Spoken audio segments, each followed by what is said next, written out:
Сәлем баршаңызға, диадема сабағымызды бастаймыз.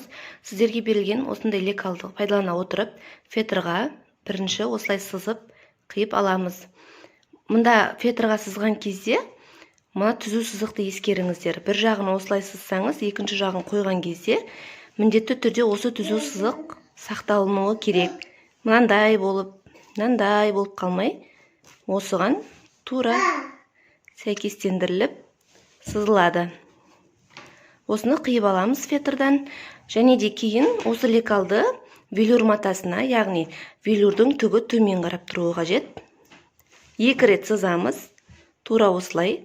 Біріншісін лекалдың бойымен қиып аламыз, екіншісін лекалдың бойымен емес, мінекей 1 сантиметр қалдыра отырып, сызып қиып шығамыз.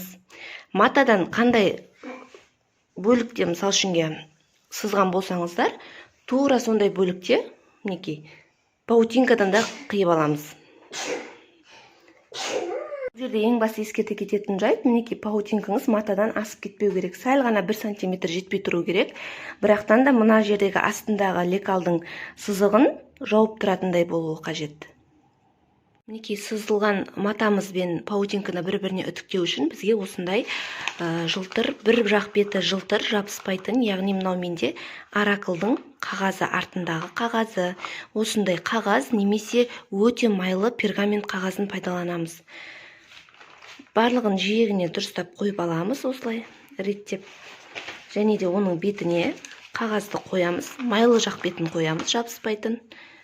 Соны қызып тұрған үтікпен аяғына дейін мына жағын бір үтіктеп аласыздар да, кейін оны осылай ашып, екінші жағына қойып, қайтадан үтікке бастырамыз. Жақ бетін үтіктедім, қағазды осылай алып жатырмын. Осылай алдым, енді келесі жағына қоямын. Ыстық үтікпен басамын үстінен. Мына басып атқан кезде үтігіңіз мына жаққа шығып кетпесін, соны қадағалаңыз, себебі мына клей үтікке жабысып қалса, алынуы өте қиын болады. Енді осы клей жабыстырылған матамызды, мінекей, біреуін 1 сантиметр қалдыра отырып, екіншісін осы сызықтың бойымен қиып шығамыз. Жиегіне 1 сантиметр сызық қалдырып қиған матамызды алып, оның ортасындағы сызыққа мына фетрімізді сәйкестендіріп қоямыз. Мінекей, бетіне манағы майлы қағазымызды осылайынан қойып, ыстық үтікпен бастырып шығамыз. Матаға фетрімізді үтіктеп болғаннан кейін, мінекей, қараңыздар, әр жерінен осындай бір қиындылар қиып шығамыз. Мына фетрға жеткізбей сәл ғана, себебі біз қазір мынаны осылайынан қайыра отырып үтіктеген кезде матамыз осылай ашылып, әдемі болып жабысуы үшін осындай қиындылар қажет болады. Үстіңгі жағынан мына екі ортадан қиямыз, және де мына жерлерден сәл-сәл қиып қалдырамыз да, ыстық үтікпен осылай бастырып шығамыз.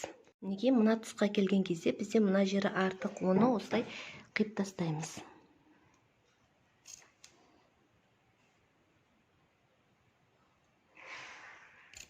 Неге енді мынаны осылай қайырып үтіктейміз, жабыстырып.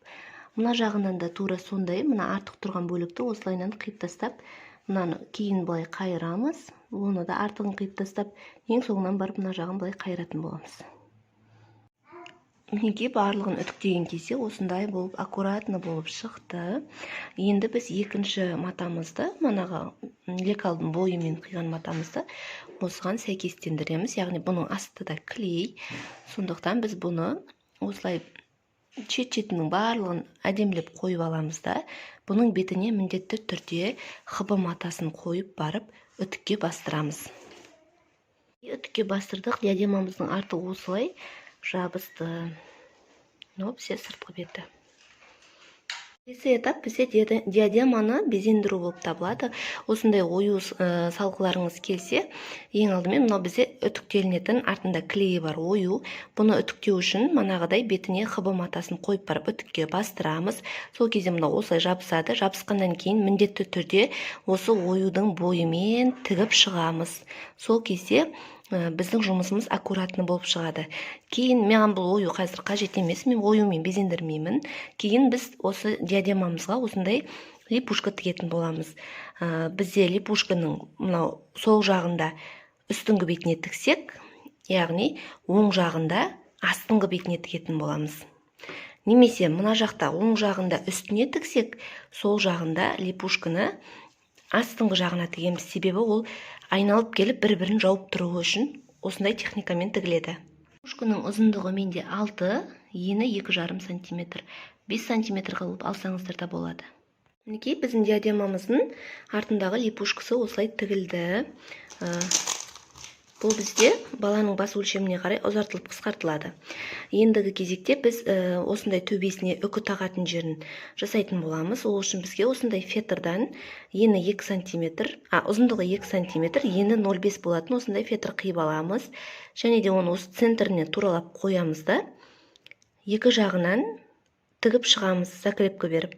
Ортасына 0,3-0,5 қалдырсаңыздар болады, үкі осы ортаға кіріп тұру үшін. Неке, осылай закрепка беріп, ортасына 0,5 қалдырып тігіп шықтым. Енді мына артық бөлігін осылай қиып тастаймын. Енді осы аралыққа мен қазір үкіні орнатамын. Осылайынан кіргізіп, бір қолмен маған ыңғайсыз болып тұр. Диадемамызға осындай үкімізді орнаттық.